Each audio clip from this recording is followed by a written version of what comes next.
2003 मायथाइयाव जेला बियो बिटिसि सुक्तिखौ खालामनानै जोंनि नैबे दैमालु गेलेग्रा फोथाराव गुवार रायजो राजाखौ लानानै नुजाफैदोंमोन। रायजो राजायाबो लोब लोब फैनानै बेखौ जोंनि बिफा गुरु बादि साननानै जोंनि लिडार साननानै जोङो बरायदोङो। हेलिकप्टार लानानै फैदोंमोन आरो हाग्रामाया फार्स्ट फैजेनदों हेलिकप्टारजों शिप जाबाय नालाय जोंबो शिप होननानै माने बरायबाय। दा बेवहाय बे हाग्रामाया फैनानै बुंलांदोंमोन न' सावजानायफोरनो 20,000 खरि फैसा होनाया जागोन ना जाया, 20,000 जागोन ना होनना बुंदोंमोन। रायजो राजाफ्रा आखाइ खबदोंमोन मोनगोन होननानै। जिथुनाखि जोंनियाव बेवहाय दावहा जानायनि उनावहायसो बिएसि सुक्तिया माने दिल्लीयाव दरजा गेवदों। बिनिखायनो गावनो बुंदों न' सावजानायनि फैसाया आं होगोन ओरै होननानै। दा बेवहायनो प्रमिला रानिबो फैदों जे आं एसे रायखांनाय जायो। बे गारिया गावसोर लाबोदों। दा बेवहाय जोंनाव गारिया बे समाव एसे खम, एसे मिनिथावनाबो आरो। दा बेवहाय माने गारि सालायनायाव गावसिनि गारिखौनो सालायनायखौ रायजोफ्रा एसे नाहरबाय गाव लेक्सार होनायाव। गहपुरनि रायजोफ्रा गारि नुथाराखै नामा ओरै होननानै जोंखौ रायलांदों। किंमेकार जादोंब्ला बर' समाजखौ बै समाव मानो फोरजा खालायनो हादिया? राजाखौनो बानायनो हायोमोनब्ला बियो फोरजाखौ मानो बानायना लानो हादिया? बिटिसिखौ बा बिटिसिखौ मानो बारायनो हादिया? बड'लेण्ड दाबिनायनि थाखाय बा बड'लेण्ड मोननो थाखाय जों बेवहाय फरायसा आफाद रायजो राजा बै समाव बिपिएससि दंमोन। बेबायदि दानानै जोङो बे बड'लेण्डखौ हांख्रायदोंमोन। नाथाय जोङो जि सुक्ति बिएससि सुक्ति बे सुक्तिया जों जाफुंसारनाय जायाखिसै। आरो बिनि उनावहाय हाग्रामानि दैदेननायाव बिटिसि सुक्ति जादों। बेवहायबो जों थालांनाय जादों 2003आव। बेवहाय जोंहा जोबोद दुखु गोनां जादों। गिबियाव जोङो 1983आव दावहा जादों, गिलु बालु मानसि थैदों। आरो 1989आव बड'लेण्ड दाबिनायनि नामाव जोङो बेवहाय 536 जन मुंख्लं जादों। न' बां सावजादों, फ्राय 7,000सो न'खरा जों बेवहाय सेवहांगार जादों। बिनि थाखाय जोंहा दुखु दंमोन। नाथाय बे दुखुखौ जों नै दाख्लिनि 2020 सननि जिथुनाखि सुक्ति बिटिआर सुक्ति मानगोनां प्रमद बर' सारनि दैदेननायाव जोंनि बे हालामा बायदि हाबबाय। बिनि थाखाय जों प्रमद बर' सार बिथांखौ रोजा रोजा जोंनि बर' रायजोफ्रा, जोंनि गहपुर सनितपुर बिश्वनाथनि रायजोफ्रा रोजा रोजा साबायखर।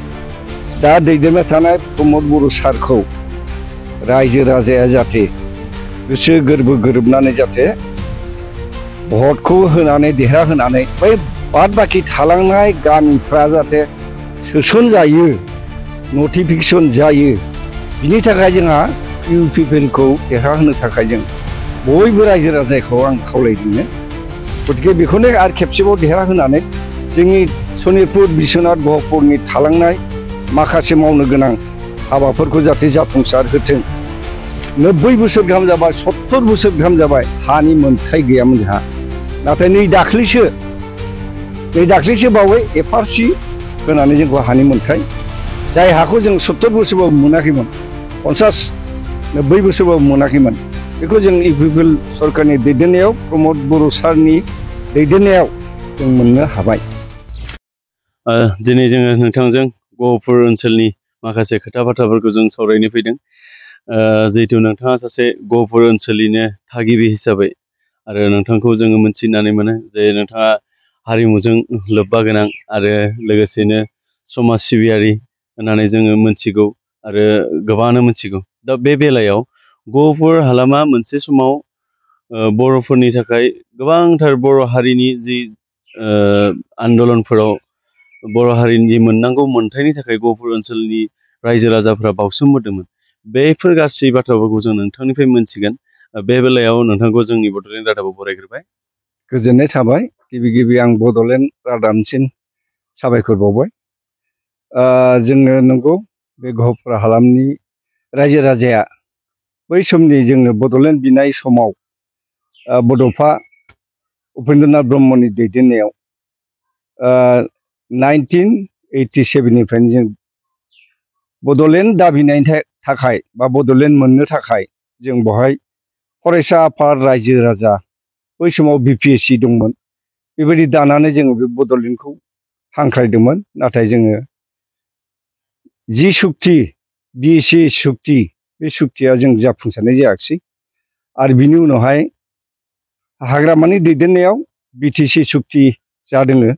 बाहायबो जों थालांनाय जादों 2003 बहाय जोंहा जोबोद दुखु गोनां जादों। जों बाहाय दावहा जानानै थांदों।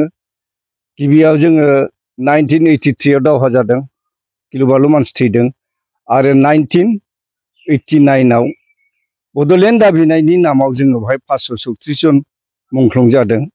न' बां सावजादों, फ्राय 7,000सो न'खरा जों बाहाय सेवहांगार जादों। बिनि थाखाय जोंहा दुखु दङ। दुखु दंमोन, नाथाय बे दुखुखौ जों नै दाख्लिनि 2020 सननि जिथुनाखि सुक्ति बिटिआर सुक्ति मानगोनां प्रमद बर' सारनि दैदेननायाव जोंनि बे हालामा बायदि हाब्बाय। बिनि थाखाय जों प्रमद बर' सार बिथांखौ रोजा रोजा जोंनि बर' रायजोफ्रा, जोंनि गहपुर, सनितपुर, बिश्वनाथनि रायजोफ्रा रोजा रोजा जों साबायखर होदों। आरो नाथाय बहाय जोंहा एसे थाबावलांदों। माखासे जिथुनाखि हाबलांबाय, जोंनि नैबे गामिया गोजोन फोथार गामि, बे हाबाखैब्लाबो जोंनि साहा अरुणाचलनिफ्राय थानानै खोलाहा हारसा गामिसिम बे सेर-सेरनिया गासिबो हाबजोबखाबाय। बेनिखायनो जोंनियाबो हाब्बाय होनना जों लाखाबाय आरो इतिमयधे जोङो बे हालामनि गेजेरावहाय बिटिआरआव नटिफिकेसना गामिया गोग्लैयाखैब्लाबो जोंनाव मन्दिर मोनबाय। जों ब्रह्म मन्दिर, बाथौ मन्दिर, ख्रिस्टान गिर्जा आरो बिनिफ्राय जों स्कुल फरायसालियाव जोंहा माइदांस्रि एरिया, बियो नै माइदांस्रियाव गाबोननो माने गायसनफैगोन मोनसे न' हाइ स्कुलनि। दा बिनि थाखाय जोङो बिटिआर हाब्बाय होननानै लाखाबाय, माथ्र भटखौल' होनो हानाय जोंहा माने माबा जायाखै आरो मोनथाय मोनाखै। खिन्थु जों बिटिआर हाब्बाय होननानै लानायनि अर्थआनो जाहैबाय जों माबोरैहायथ' अनसुंथाइ मोनखो आरो जोंनि हारिमु थारिमुआव गासिबो हजोंनिफ्रायनो अनसुंथाइखौ जों मोननाय जाहैबाय आरो। बेनिखायनो रोजा रोजा इउपिपिएल सोरखारनि दा दैदेनबाय थानाय प्रमद बर' सारखौ रायजो राजाया जाहाथे गोसो गोरबो गोरोबनानै जाहाथे भटखौ होनानै देरहाहोनानै बै बाद बाखि थालांनाय गामिफ्रा जाहाथे सोसनजायो, नटिफिकेसन जायो। बिनि थाखाय जोंहा इउपिपिएलखौ देरहाहोनो थाखाय जों बयबो रायजो राजाखौ आं खावलायदों। जिथुनाखि बेवहाय बिटिआर सुक्तियाव गुदि गाहायानो जाहैबाय जोंहा प्रमद बर' सार। गतिके बेखौनो आरो खेबसेबाव देरहाहोनानै जोंनि सनितपुर, बिश्वनाथ, गहपुरनि थालांनाय माखासे मावनो गोनां हाबाफोरखौ जाहाथे जाफुंसार होथों। आरो बिनि फारसे जों बुंबावो, जाय जों बेवहाय रायजो जानाया फ्राय 100 बोसोर गाहाम जानो नागिरबायमोन, 90 बोसोर गाहाम जाबाय, 70 बोसोर गाहाम जाबाय, हानि मोनथाय गैयामोन जोंहा। नाथाय नै दाख्लैसो बावै एफआरसि होनानै जोंखौ हानि मोनथाय होबाय। बेनि थाखाय रोजा रोजा साबायखर। आरो बेनिखायनो गहपुर हालामनि रायजो राजाखौ आं खावलायदों, हानि मोनथायखौ सोर होखो? बे हानि मोनथायखौ प्रमद बर' सारनि दैदेननायाव जोङो नै दाख्लैसो बावाखै आरो 1-2 मास सिगाङाव जों मोननाय जादों। जाय हाखौ जों 70 बोसोरबाबो मोनाखैमोन, 50-90 बोसोरबाबो मोनाखैमोन, बेखौ जों इउपिपिएल सरकारनि दैदेननायाव, प्रमद बर' सारनि दैदेननायाव जों मोननो हाबाय। जिहेतु प्रमद बर' दैदेननाय सरकारा 5 बोसोरल' जाबोबाय, बेनि सिगाङावहाय हाग्रामा महिलारि बिथाङा 17 बोसोर माने सरकार सासन खालामबोदोंमोन। दा बे समाव नोंथांमोना जे गहपुरनि रायजो राजा नोंथांमोना माने बड'लेण्डनि जि सिमा बिटिसि सिमायाव हाबनो थाखाय नोंथांमोना गोबांफोर नाजाबोदोंमोन। बेनि गेजेरावनो 17 बोसोर बिथांमोना सासन खालामबोबाय आरो लोगोसेनो बिथांमोना आसामावबो बिथांमोना मन्त्रि एमएलएबो जाहैनो हादोंमोन। दा बे समाव नोंथांमोननि खावलायथियावबो बिथांमोना जे सरकारनि गादियाव थानानैबो नोंथांमोननि लुबैनायखौ जाफुंसार होनो हायासै। बे बेलायाव नोंथाङा मा बुङो? बेथ' बिराद जों दुखु गोनां खोथा। 2003 मायथाइयाव जेला बियो बिटिसि सुक्तिखौ खालामनानै जोंनि नैबे दैमालु गेलेग्रा फोथाराव गुवार रायजो राजाखौ लानानै नुजाफैदोंमोन। रायजो राजायाबो लोब लोब फैनानै बेखौ जोंनि बिफा गुरु बादि साननानै, जोंनि लिडार साननानै जोङो बरायदों। हेलिकप्टार लानानै फैदोंमोन आरो हाग्रामाया फार्स्ट फैजेनदों हेलिकप्टारजों। सिफ जाबाय नालाय जोंबो सिफ होननानै माने बरायबाय। दा बेवहाय बे हाग्रामाया फैनानै बुंलांदोंमोन, न' सावजानायफोरनो 20,000 खरि फैसा होनाया जागोन ना जाया, 20,000 जागोन ना होनना बुंदोंमोन। रायजो राजाफ्रा आखाइ खबदोंमोन, मोनगोन होननानै। जिथुनाखि जोंनियाव बेहाय दावहा जानायनि उनावहायसो बियो बिटिआर बिएसि सुक्तिया माने दिल्लीयाव दरजा गेवदों। बिनिखायनो गावनो बुंदों न' सावजानाय फैसाया आं होगोन ओरै होननानै। दा बेवहायनो प्रमिला रानिबो फैदोंमोन आं एसे रायखांनाय जायो आरो बे गारिया गावसोर लाबोदों। दा बेवहाय जोंनाव गारिया बे समाव एसे खम, एसे मिनिथावनाबो आरो। दा बेवहाय माने गारि सालायनायाव गावसिनि गारिखौनो सालायनायखौ रायजोफ्रा एसे नाहरबाय गाव लेक्सार होनायाव, गहपुरनि रायजोफ्रा गारि नुफेराखै नामा ओरै होननानै जोंखौ रायलांदों। दा बेवहाय जोङो प्रमिला रानिखौबो जों बुंनो सानो मिनिस्टार जाबाय, ट्राइबेल मिनिस्टार जाबाय, 3 मिनिस्टार मोनाखै होनबा बे समाव। आरो ओमफ्राय किं मेकारा जाहैबाय जोंनि हाग्रामायानो जादोंमोन। किं मेकार जादोंब्ला बर' समाजखौ बै समाव मानो फोरजा खालायनो हादिया? राजाखौनो बानायनो हायोमोनब्ला बियो फोरजाखौ मानो बानायना लानो हादिया? बिटिसिखौ बा बिटिसिखौ मानो बारायनो हादिया? बा जोंनो हानि मोन्थायखौ मानो होदिया? नै बेहाय जोंहा दुखु दङ।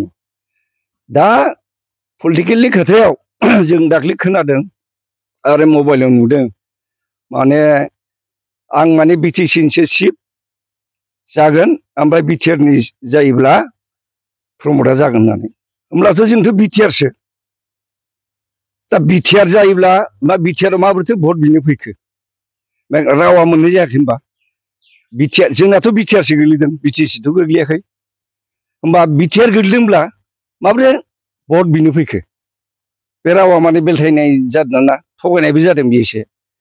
बेयो अहंखारफोर जानो नाङा आरो आसलथे बर' रायजो राजाखौ दैदेननांगौब्ला, लिडार जानोब्ला बयखौबो समान साननांगौ। बाहेरानि बर'फोरखौबो साननांगोन, बिटिआरनि सिंनि बर'फोरखौ साननांगोन, गावनिनो फोरजा फिसा होननानै साननांगोन। जों बिथांमोनखौनो लिडार होनना सानो, बिथांमोनखौनो जों गेदेमा होनना सानो, बिथांमोननि खोथा मथेनो जों मानियो। दा आं बे बेलायाव बिटिसिनि जुदि चिफ जायोब्ला होमबा जोंनि बिटिआरआ हाबनाय नङा। होमब्ला बिनि रुपायनखौनो जों गेदेमा होनना सानो, बिथांमोननि खोथा मथेनो जों मानियो। दा आं बे बेलायाव बिटिसिनि जुदि चिफ जायोब्ला होमबा जोंनि बिटिआरआ हाबनाय नङा। होमब्ला बिनि रुपायन एबा बेखौ इमप्लिमेन्टेसन खालामनाया जोंहा गोब्राब जागोन होननानै आं सानो आरो। ओंखायनो रायजो राजाया प्रमद बर' सारनो इउपिपिएल सरकारनो भटखौ होनानै देरहाहो। 5 बोसोर आरो बे 17 बोसोराव लाइमोन जायो, 5 बोसोराव स्कुलबो एडमिसन जाया बिनि बैसोआ। बा 5 बोसोर 4.5 बोसोरावनो हा होनो हादोंब्ला बे गथ'आ आरो 17-18 बोसोर 20 बोसोर जानांगौ, बेनिखौ बांसिन खामानि मावनो हागोन ना हाया? जों बेखौ सानो आरो। आं दा ओंखायनो रायजो राजाखौ जोंनि गहपुरबासि, सनितपुरबासि, बिश्वनाथ बयबो जाहाथे बे खेबसेखौ, उननिया जिखि जाया बेखौ जों बुङा, नैबे खेबसेखौ इमप्लिमेन्टेसन खालामनो थाखाय बिटिआरखौ माखासेया मावनो थाबावनायखिनिखौ मावहोनो हानायनि सुबिदाखौ होनांगौ होननानै इउपिपिएल सरकारनो बा इउपिपिएल पार्टिनो भटखौ होनानै आं रायजो राजाखौ खावलायनाय जाबाय। नोंथांमोननि लुबैनाय बायदिनो जुदि सरकारा फैमारोब्ला नोंथांमोननि बे ओनसोल हिसाबै सरकारनाव गिबिसिनै माबायदि दाबि थागोन? गिबिसिनै जोंहा दाबि थागोन, जोंनाव स्कुल माखासे माबा दंबावो, भेन्सार दङ, आरो हाइ स्कुलाबो जोंना भेन्सार दङ, एमइ स्कुल भेन्सार दङ। दा बे शिक्षानि बेलायावहाय जाहाथे बेखौ सिगांसिन माने आं दाबि खालामनाय जाबाय, जाहाथे जोंनि शिक्षित समाज जानानै जोङो जोंनि गथ' गथायखौ जों रोङाखिसै जों फोरोंनो हायो। दा जोंनाव जा शिक्षित एसे ओंखारदों, नैबे सेन्ट्रेल साखरियावबो मावबाय। नै दाख्लैसो आरो बिटिआर सरकारनि बिसिडिसिआव सेक्रेटारि मोनबाय, बिनि थाखायबो धन्यबाद। बेबायदिनो जोङो दावगालांनो हागोन शिक्षित जायोब्ला, होमब्लासो जाथियाबो दावगानो हागोन होननानै आं सानो। ओंखायनो गिबियाव फरायसालिखौ माने सरकारि खालामनो थाखाय आं खावलायनाय जाबाय आरो। जोबथारनायाव नोंथांनाव मोनसे सोंथि खालामसै आं। गहपुर बा बिश्वनाथ आरो सनितपुर जिल्लानि जानानै बे सासे बासिन्दा जानानै नोंथाङा रायजो राजाफोरखौ मा खावलायगोन? दा आङो सनितपुर, बिश्वनाथ, गहपुरबासि जानानै आङो रायजो राजाखौ बेखौनो खावलायो, नैबे खेबसेनि थाखाय इउपिपिएल पार्टिनो एबा प्रमद बर' सारनोनो भटखौ होनानै देरहाहोनो थाखाय आं खावलायनाय जाबाय। गोजोननाय थाबाय।